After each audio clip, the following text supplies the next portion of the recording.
السلام علیکم ورحمۃ اللہ وبرکاتہ۔ کسی شخص نے کسی عالم کو تقریر کرتے ہوئے سنا کہ شب قدر میں جو دعا اللہ رب العزت سے مانگی جاتی ہے وہ ضرور اللہ قبول کرتا ہے اور اسے وہ چیز عطا کر دی جاتی ہے۔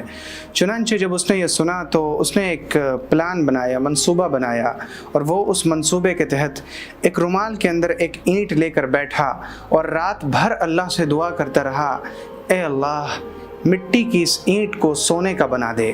جب صبح ہوئی اور اس نے دھڑکتے دلوں کے ساتھ اپنے بندھے ہوئے اس اینٹ کو کھولا اس امید کے ساتھ کہ یہ اینٹ سونے کی بن چکی ہوگی، تو وہ حیران ہو گیا یہ دیکھ کر کہ وہ اینٹ تو اب تک مٹی ہی کی تھی۔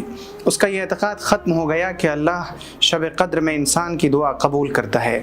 میرے بھائی اور میری بہن، ہم میں سے اکثر شخص کا مطمع نظر، یعنی ہم میں سے ہر شخص کی جو ترجیح ہے، جو اس کی پرائرٹی لسٹ میں وہ چیزیں جو بہت اوپر ہیں، وہ دنیا ہے۔ اللہ تعالیٰ قرآن شریف میں فرماتا ہے کہ جو لوگ کہتے ہیں اے اللہ ہمیں دنیا میں بھلائی عطا فرما، آخرت میں ان کا کوئی حصہ نہیں۔ آخرت میں حصہ ان کا ہے جو اللہ سے دنیا میں بھی بھلائی مانگتے ہیں اور آخرت میں بھی بھلائی مانگتے ہیں۔ میں اس وقت آپ کو ایک واقعہ سنانا چاہتا ہوں۔ پیغمبر صلی اللہ علیہ وآلہ وسلم کی زوجہ مطہرہ ام المؤمنین سیدہ عائشہ صدیقہ رضی اللہ عنہا فرماتی ہیں کہ ایک رات میں نے پیغمبر صلی اللہ علیہ وسلم کو بستر پر نہیں پایا۔ میں گھبرا گئی، میں پریشان ہو گئی، مجھے لگا کہ کہیں آپ کسی اور زوجہ کے پاس تو تشریف نہیں لے گئے۔ میں نے حضور کو تلاش کرنا شروع کیا۔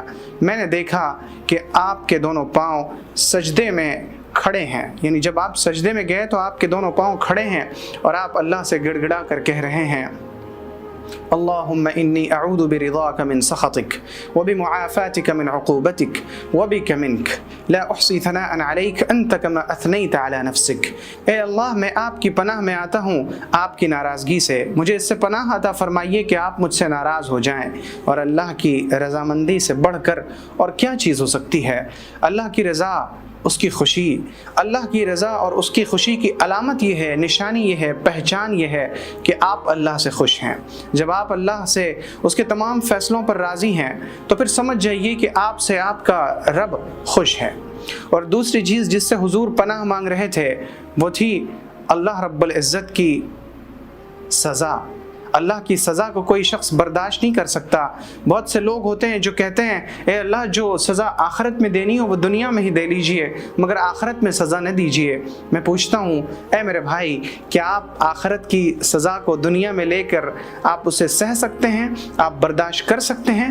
آپ میں اتنی طاقت نہیں، آپ میں اتنی ہمت نہیں، آپ میں اتنا حوصلہ نہیں، آپ اللہ کی سزا کو برداشت کر ہی نہیں سکتے۔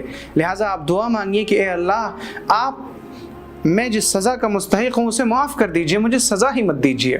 اور تیسری چیز خود اللہ رب العزت کی ذات۔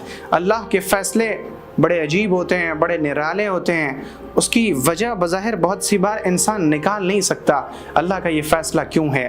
لہٰذا اللہ کی پناہ میں آتے ہیں خود اللہ سے۔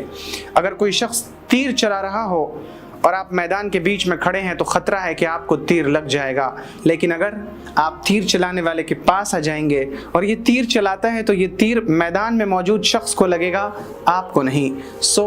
اللہ رب العزت کے جب فیصلے ہیں اور وہی اس کارخانے میں قادر ہے، حکیم و علیم ہے، تو پھر اسی کی پناہ میں چلے جائیے، آپ تمام شرور و فتن سے محفوظ ہو جائیں گے۔